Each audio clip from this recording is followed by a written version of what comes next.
Sur ce Tech Fest 2025, il est question, vous l'aurez compris, d'intelligence artificielle à l'usage des créateurs, des artistes. On l'a évoqué tout à l'heure si vous étiez avec nous, avec Déborah Papiernik dans le jeu vidéo.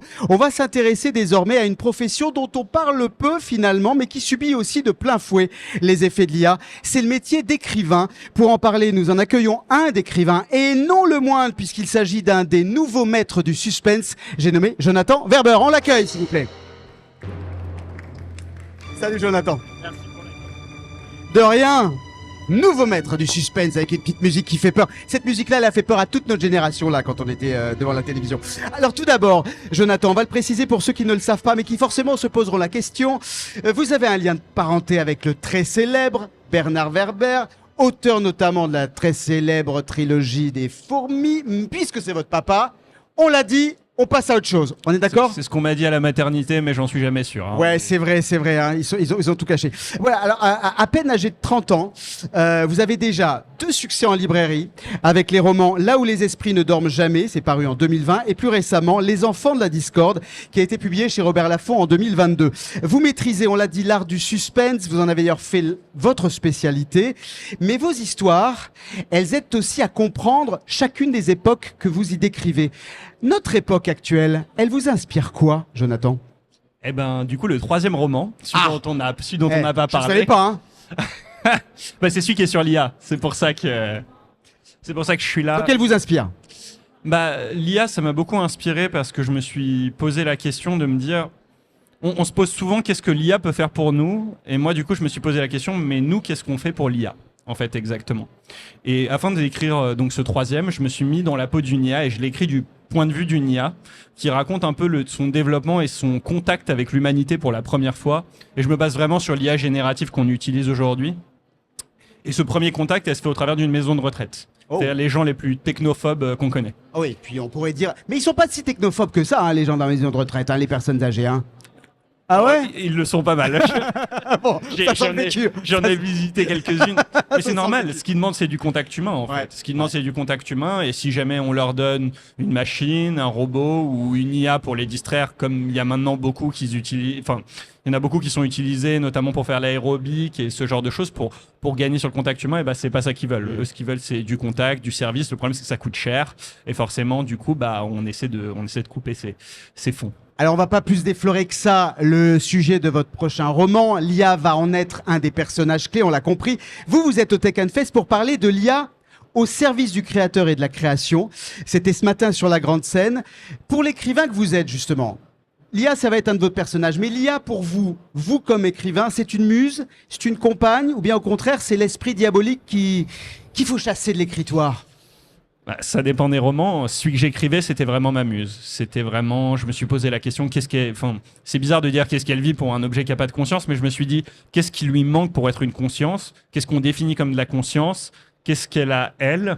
Et mon idée, c'était de nous mettre dans son point de vue et d'essayer de le développer pour voir les étapes qui manquent pour que vraiment elle ait ce côté simili-humain, enfin qu'elle passe le test de Turing.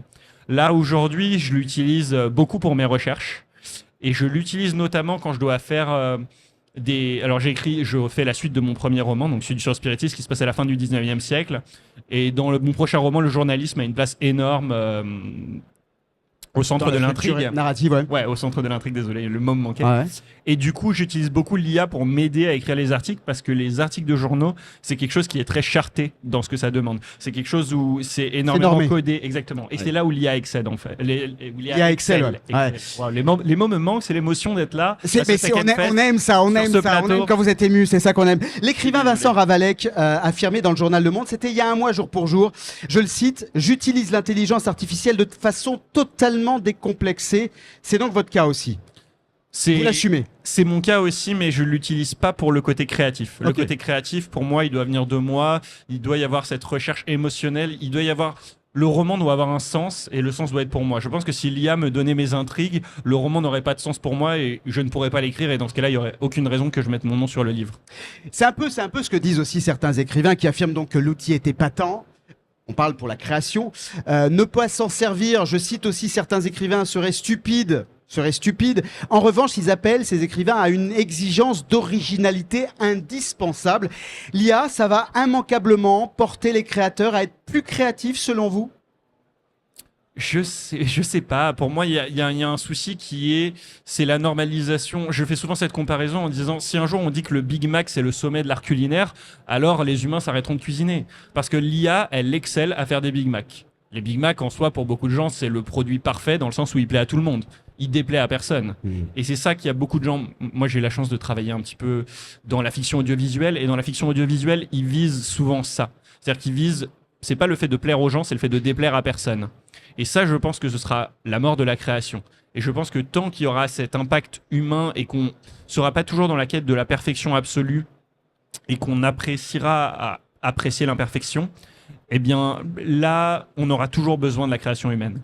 Mais là, avec votre image de Big Mac, là, j'essaie de comprendre. Ce que vous dites, en gros, c'est l'intelligence artificielle peut industrialiser la création, mais il doit rester chez l'écrivain la part d'unicité, la part peut-être de cette conscience finalement que l'IA n'a pas encore et n'aura peut-être jamais.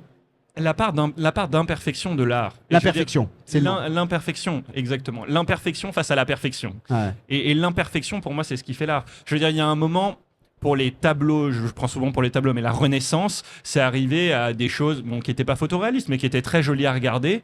Et ensuite, après, il y a eu une renaissance de l'art vers des choses qui ne se voulaient plus forcément extrêmement réalistes. Et c'est comme si on disait que les appareils photo, c'est ce qui fait les plus beaux tableaux, pour moi. Donc, c'est un peu la comparaison que je fais avec l'IA. Donc, on est d'accord que l'IA, c'est pas forcément la meilleure écrivaine du monde. Hein. C'était le sens de votre masterclass ce matin. Pas encore, en tout cas. D'accord.